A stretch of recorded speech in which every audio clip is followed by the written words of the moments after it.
ñu suñ jëlee ba jafe ñu yem ci ñoom rek ba kañ réew mi war a dem tey jii ci naataange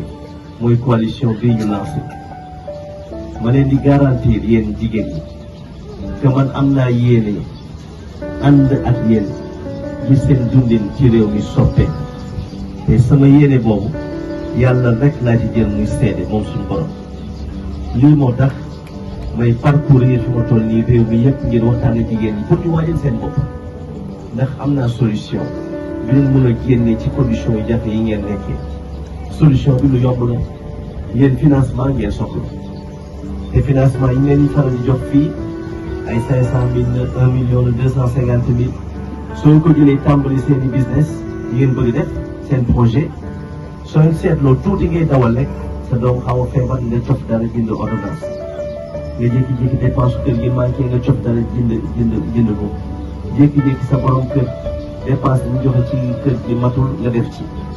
nga jékki-jékki am benn xew daal di ci jël danga def ci ba sa capital ba nga yoroon